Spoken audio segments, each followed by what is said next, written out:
I've camped a lot in my life, for both fun and work, but last summer I had an experience that I won't soon forget. It wasn't just the usual peace of the outdoors, it was a reminder of how quickly things can turn dangerous. I wasn't alone on this trip. I had my young daughter, Maya, with me. We were camping in Northern California, up in the mountains. It was fall, and the nights were getting colder, but the air was fresh and the sky was clear.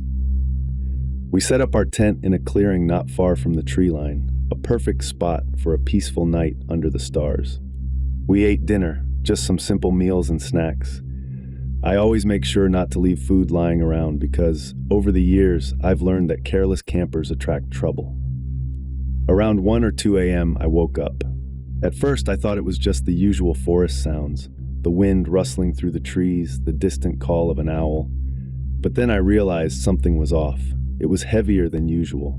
The noise was slow, steady, and unmistakably the sound of something big moving through the forest.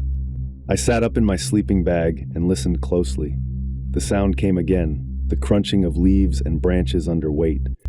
I slowly unzipped the tent just enough to look outside. My eyes adjusted to the moonlight, and there, about 50 or 60 feet away, just beyond our campsite, stood a large bear. It was massive, its body wide and heavy, its head moving slowly as it sniffed the ground. The moonlight made its shape clear. My heart raced, but I stayed calm. I knew that most bears don't attack unless they feel threatened, and I had no food out to attract it, but the danger was still there. I reached for my gun, not because I wanted to shoot, but because I knew I had to be ready. As I kept my eyes on the bear, I felt movement beside me. Maya had woken up.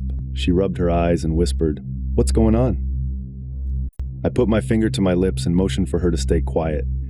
I pointed to the outside. She leaned over, saw the bear, and froze.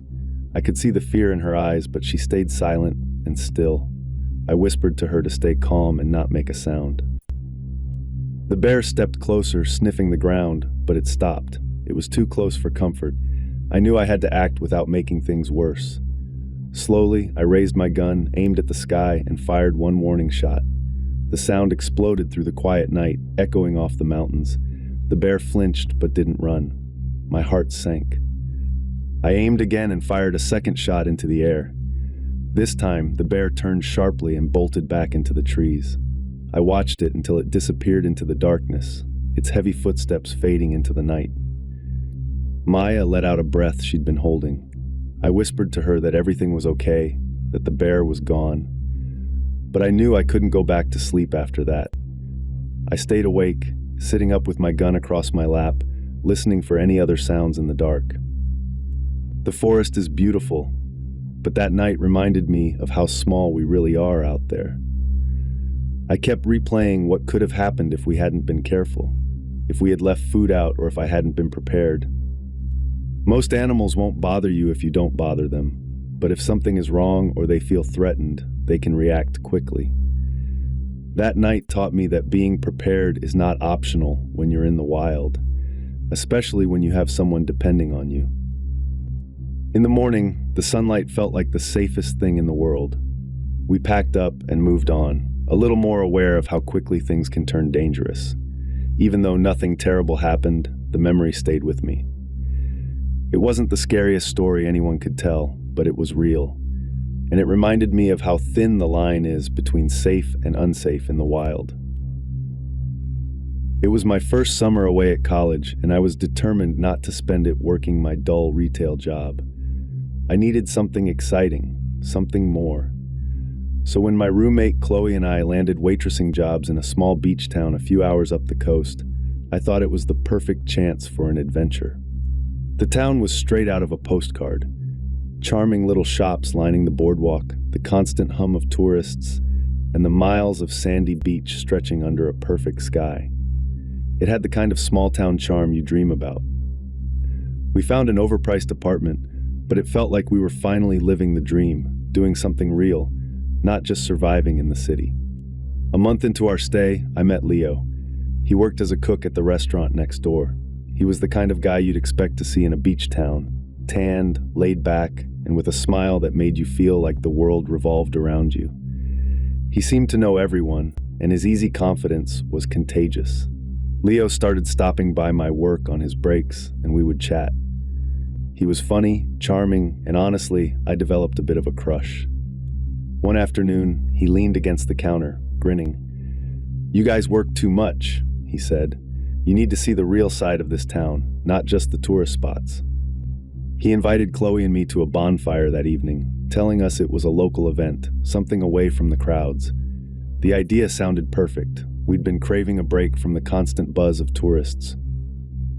After our shifts, we got ready, grabbed a six-pack, and followed Leo's directions down a winding dirt road.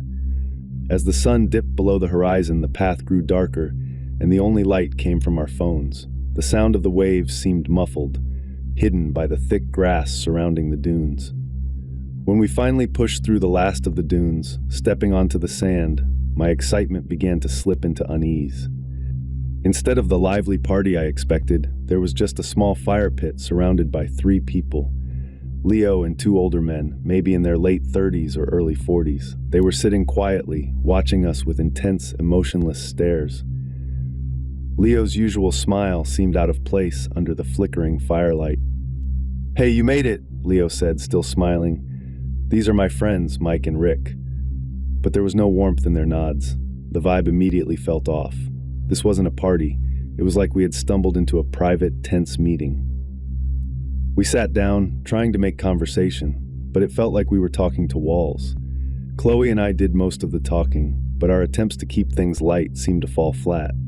The 2 older men didn't respond, only staring at us, as if sizing us up. Then Leo pulled out a bottle, clear, glass, and unmarked. He held it out.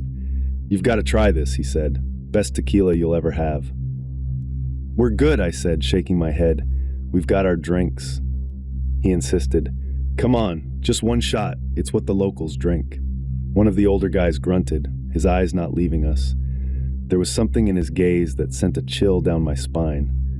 We politely refused again, but the silence that followed was thick and uncomfortable. They kept passing the bottle between the 3 of them, all the while staring at us. After what felt like an eternity, Chloe suddenly clutched her stomach. "I'm not feeling well," she said, sounding genuinely pained. "I think it was something I ate earlier." I jumped at the chance. "Yeah, we should go." Leo's smile faltered for the first time. "Sorry, the night's just starting," he said, but his voice didn't carry the usual warmth. "Sorry," I said quickly. "We'll catch up some other time." We stood, trying to make a quick exit, but as we turned, I noticed the older men's eyes never left us. We didn't even look back. The path through the dunes was now pitch black, and the moment we stepped onto it, a twig snapped behind us. We froze. Then we heard it. Footsteps. They were following us, and they were getting closer. Without a word, Chloe and I broke into a dead sprint. Our hearts were pounding in our chests as we ran back toward the car. The sound of footsteps in the sand was right behind us, faster now. I fumbled with the keys, my hands shaking so badly I almost couldn't get them into the lock. We finally slammed the doors shut and locked them just as the 3 figures emerged from the path. They didn't run after us, didn't yell, didn't even try the door handles.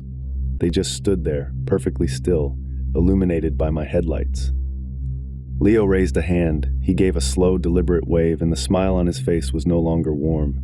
It was cold, dead even. We didn't waste another second. I peeled out of there, leaving them standing in the dirt lot. It wasn't until a week later, talking to a local police officer about something else, that we learned the truth. Several tourist girls our age had gone missing in that town over the past 5 years. None of them had ever been found.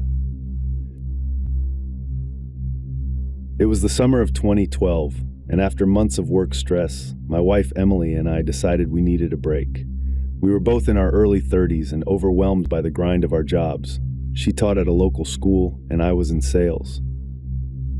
Looking for a way to escape, we found a cabin for rent near Lake Stonebrook, in the quieter part of upstate New York. It wasn't glamorous, just a modest cabin with a small kitchen, living space, a bedroom, and a tiny bathroom.